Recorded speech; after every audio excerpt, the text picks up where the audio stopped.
Hey y'all, so today we're working on this Amazon week unit that I ordered around September the 11th. It was on sale for like $70. It was a quick fix for me at the time because I actually forgot that I had a photo shoot planned. So I ordered it real quick. This is the packaging that it came in. It's very cute packaging.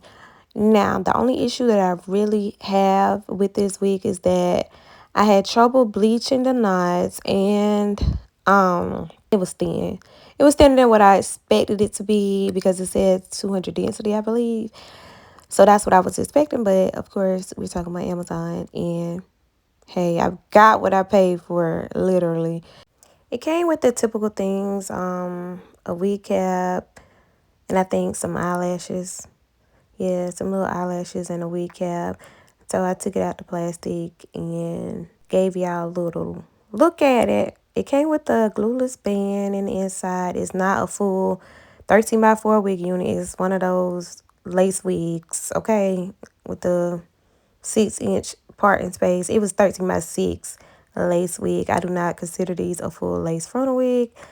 So my parting space is mainly in the middle of the wig unit, which was fine for the look that I was going for. This was a quick fix for me, and I wasn't planning on wearing the wig unit long.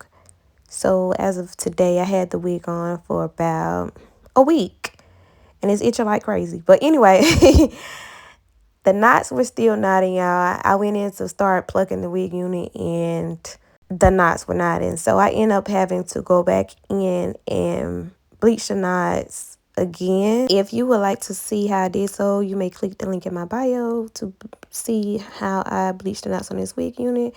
And here I am putting the wig unit on my head. It was laying for the most part. I found it kind of weird. I had a little time cutting the lace from around my ear, and it's still not sitting completely accurate. It's kind of resting on my ear still.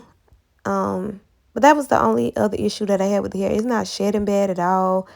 If you're an aspiring cosmetologist or a transitioning cosmetologist, be sure to watch my other content for more information on a business note. I appreciate you all for contributing to my growth on this channel because I just came back on here and y'all have really been showing your girls some love. I appreciate it. Back to the video. Okay, so I did tell y'all previously that the wig was thinner than I expected. I do not. Oh, I dread thin wigs. But anyway, so to make this wig appear fuller, I wand curl inward and outward. Some curls were going inward and some curls were going outward. So that creates volume and the illusion of fuller hairs. And that's a little trick that I learned over the years. So you take it in one direction and you flip it in the opposite direction. So if you go forward with one curl, you'll go backward with the other curl, and then that'll create more fullness. I did spray holding spray throughout the wig as I was curling it.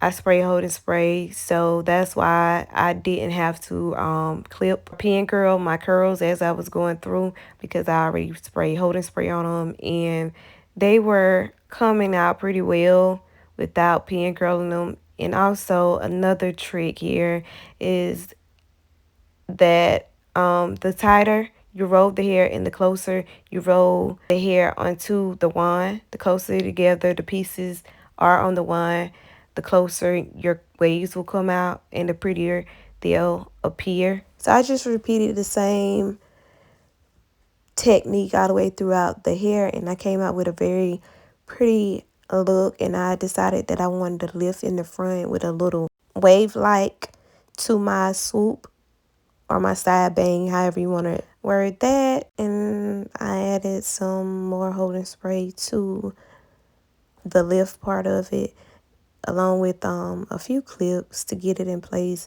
I also did a curve part with I never, oh my gosh, y'all, I never really wear baby hairs, especially big baby hairs, but it was cute on the picture that I saw, so I went for it. I didn't keep my hair like this. I ended up switching to a middle part, but it came out very nice. The pictures are very pretty. I can't wait to get them back.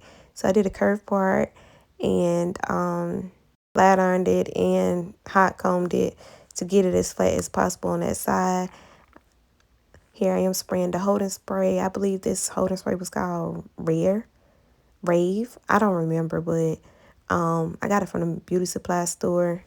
It was kind of hard to get to the back of my head, and I already had sold the wig, and usually I style my wigs prior to putting them on my head, but like I said, I was short of time, and I just went for what I knew in the back to get it over with, because at this time, my arm was tired of holding that wine curl, and my hands was tired of twisting, okay? If you like this video, give this video a thumbs up, hit the notification bell, and subscribe to my channel. And be sure to watch my other content on how to style wig units and create wigs, all of that good stuff. This is the final look. I had to record it real quick because it was raining and it was almost time for my photo shoot. Y'all, I had to get up out of here.